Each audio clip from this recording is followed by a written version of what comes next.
The Raven by Edgar Allan Poe.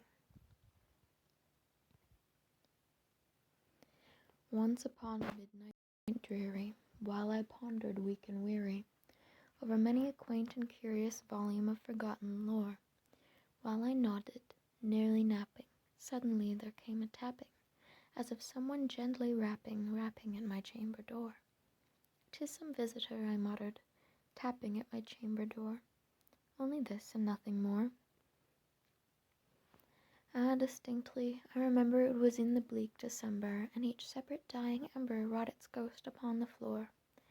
Eagerly I wished the morrow, vainly I had sought to borrow from my books surcease of sorrow, sorrow for the lost Lenore, for the rare and radiant maiden whom the angels name Lenore, nameless here forevermore.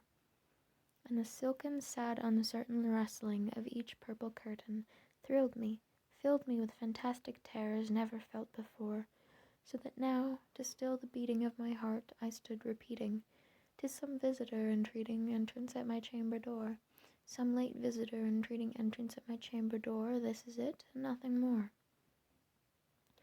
Presently my soul grew stronger, hesitating then no longer. "Sir," said I, "or madam, truly your forgiveness I implore, but the fact is I was napping, and so gently you came rapping, and so faintly you came tapping at my chamber door, that I scarce was sure I heard you. Here I opened wide the door, darkness there, and nothing more." Deep into that darkness peering, long I stood there wondering, fearing, doubting, dreaming dreams no mortal ever dared dream before. But the silence was unbroken, and the stillness gave no token, and the only word there spoken was the whispered word, "Lenore?" This I whispered, and echo muttered back the word, "Lenore." Merely this, and nothing more. Back into the chamber turning, all my soul within me burning, soon again I heard it tapping, somewhat louder than before. "Surely," said I, "surely that is something at my window lattice. Let me see then where thereat is, and this mystery explore. Let my heart be still a moment, and this mystery explore. 'Tis the wind, and nothing more." Open here I flung the shutter, when with many a flirt and flutter, in there stepped a stately raven of the saintly days of yore. Not the least obeisance made he, not a minute stopped or stayed he, but with mine of lord or lady, perched above my chamber door, perched upon a bust of Pallas, just upon my chamber door, perched and sat and nothing more. Then this ebony bird beguiling my sad fancy into smiling, by the grave and stern decorum of the countenance it wore. "Though thy crest be shorn and shaven, thou," I said, "art sure no craven, ghastly, grim, and ancient raven, wandering from the nightly shore. Tell me what thy lordly name is on the night's Plutonian shore." Quoth the raven, "Nevermore." Much I marvelled this ungainly fowl to hear discourse so plainly, though its answer little meaning, little relevancy bore, for we cannot help agreeing that no living human being ever yet was blessed with seeing bird above his chamber door, bird or beast upon the sculptured bust above the chamber door, with such name as Nevermore.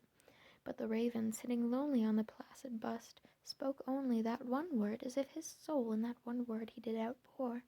Nothing farther than he uttered, not a feather than he fluttered, till I scarcely more than muttered, "Other friends have flown before. On the morrow he will leave me, as my hopes have flown before." Then the bird said, "Nevermore." Startled at the stillness, broken by reply so aptly spoken, "Doubtless," said I, "what it utters is only stock and store, caught from some unhappy master, whom unmerciful disaster followed fast and followed faster, till his songs one burden bore, till the dirges of his hope that melancholy burden bore, of never, nevermore." But the raven still beguiling all my fancy into smiling, straight I wheeled a cushioned seat in front of the bird and bust and door. Then upon the velvet sinking, I betook myself to linking fancy unto fancy, thinking what this ominous bird of yore, what this grim, ungainly, ghastly, gaunt, and ominous bird of yore, meant in croaking, "Nevermore." This I sat engaged in guessing, but no syllable expressing to the fowl whose fiery eyes now burnt into my bosom's core.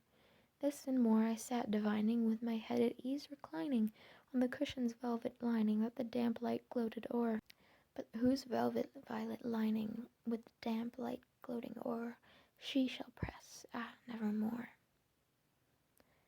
Then methought the air grew denser, perfumed from an unseen censer, swung by seraphim whose footfalls tinkled on the tufted floor.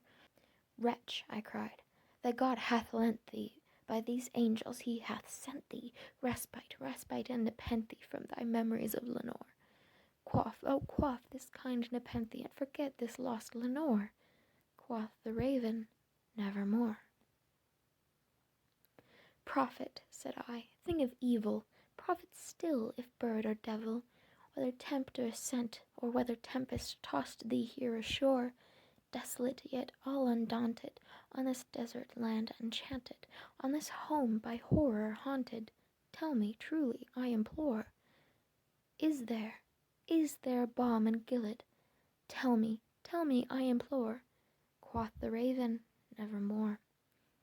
Prophet, said I, thing of evil, prophet still, if bird or devil, by that heaven that bends above us, by that God we both adore, tell this soul with sorrow laden, if within the distant Aidenn it shall clasp a sainted maiden whom the angels call Lenore, clasp a rare and radiant maiden whom the angels name Lenore.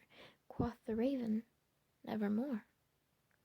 Be that word our sign of parting, bird or fiend, I shrieked up starting, get thee back into tempest and the night's Plutonian shore. Leave no black plume as a token of that lie thy soul hath spoken, but leave my loneliness unbroken, quit the bust above my door, take thy beak from out my heart, and take thy form from off my door. Quoth the raven, nevermore. And the raven, never flitting, still is sitting, on the pallid bust of Pallas, just above my chamber door, and his eyes have all the seeming of a demon that is dreaming, and the lamplight o'er him streaming through shadows on the floor. And my soul from out that shadow that lies floating on the floor shall be lifted nevermore.